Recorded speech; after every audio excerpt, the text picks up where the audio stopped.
people come to him, come to the way of Sultan al-Anbiya, most honored one and most glorified one, most praised one, in divinely present Sayyidina Muhammad sallallahu alaihi wasallam.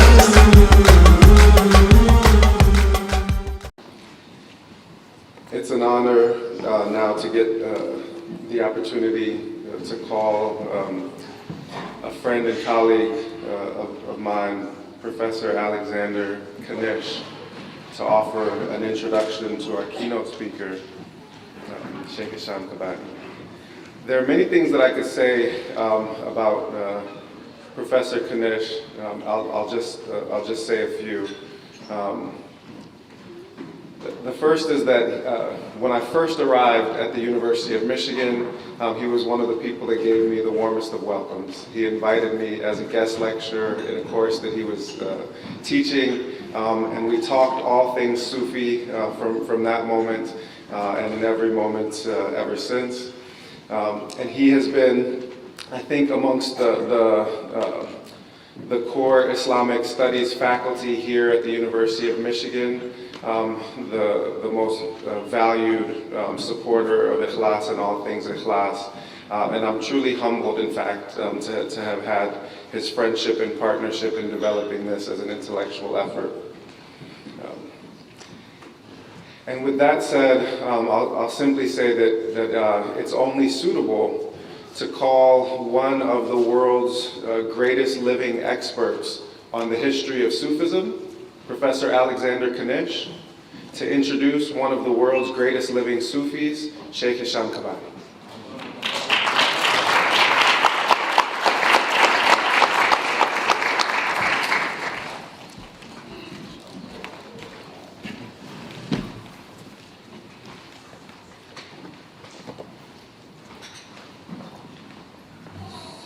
Sayyidati wa Sadati, ladies and gentlemen, thank you for being here on this wonderful occasion.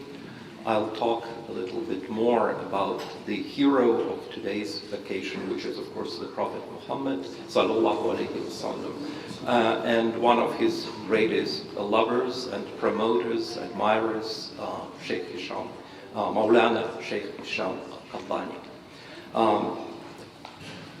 Let me reminisce a little bit about the Mawlid, which I heard in Siyun, a city that is now controlled, as you know, by Al-Qaeda, or at least they're hovering ominously in the vicinity. It was one of the most beautiful Mawlids in the Qubba of Ali al-Habshi in the center of the city. I heard other Mawlids while in Hadramaut, in Al-Mukalla, a port city which was also overrun by Al-Qaeda and which also suffered tremendously over their recent months. I have friends there, we correspond via Facebook, and I keep abreast of what's going on, and it is not very pleasant. So my thoughts, and I hope yours, are with Yemeni people who are suffering tremendously these days. Now, from the viewpoint of Sufism, I'm alim al-zahir. I am a scholar of externals, and I'll try to introduce an alim al-batin. As you realize, this is a mission impossible because I can only slide on the surface. I cannot see in the depth. I cannot delve into the depth of the batin just by virtue of my being outsider. Therefore, I don't think I will be able to do justice to the figure of our keynote speaker, Shaykh Hisham Kabbani today.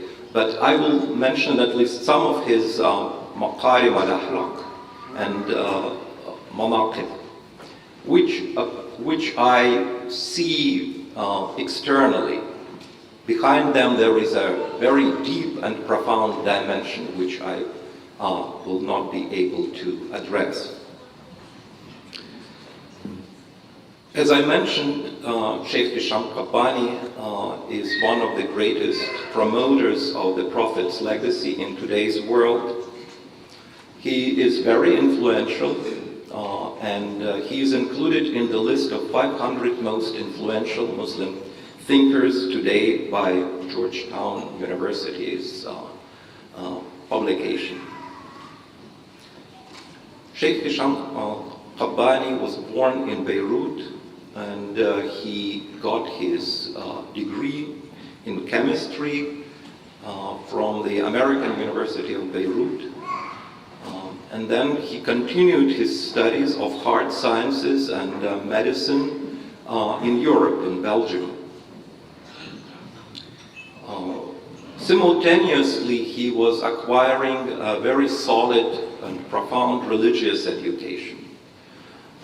He studied with the Grand Mufti of Lebanon, and who was his uncle, and his other uncle was the president of the Association of Islamic Scholars of the Middle East. So, as you can recognize, he has received a very profound education from the best lights of that age.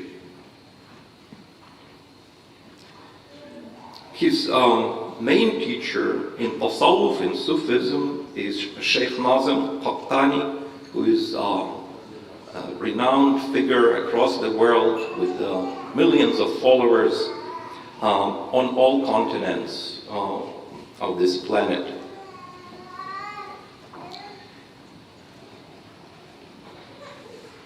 Sheikh Hisham received a well-rounded education. Apart from studying Tasawwuf, he also studied Sharia in great detail, and he learned all the 4 mazhabs of Sunni Islam, and I don't know about Jafari, but probably also.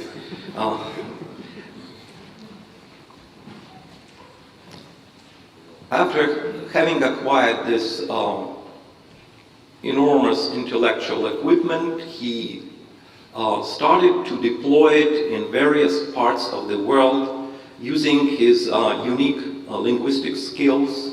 He knows English, French, Arabic, Turkish.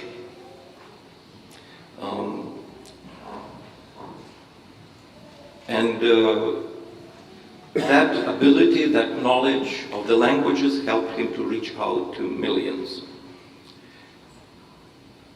According to some estimates, his dawah helped to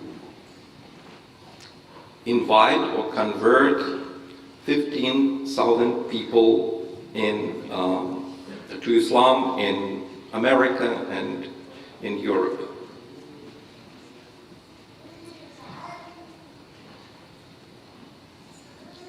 Shaykh Hisham al-Kabbani has written a lot of books. I believe that some of them can be found here on that table. And they have been translated into numerous languages, including my own native language, which is Russian. But they are also translation into French, Italian, Spanish, Urdu, Arabic.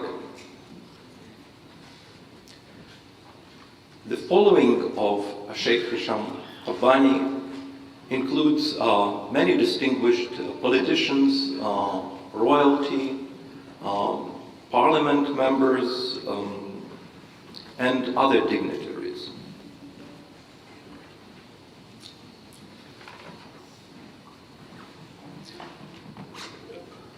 Shaykh Hisham Kabbani also heads many organizations. The list is too long to be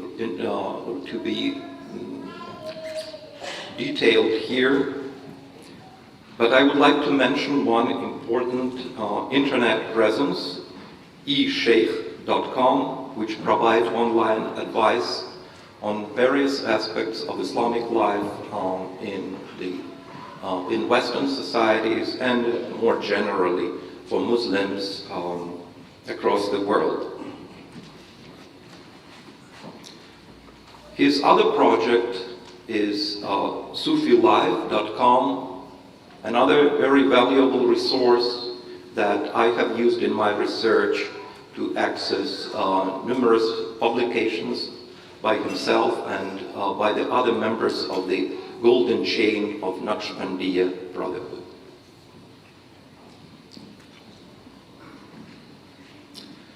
So, without further ado, I would like you to join me in welcoming Shaykh Hisham Kabbani to this wonderful forum.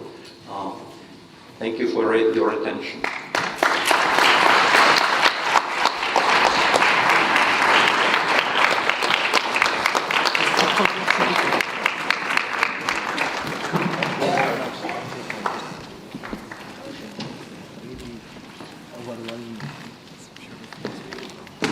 You deserve that and better.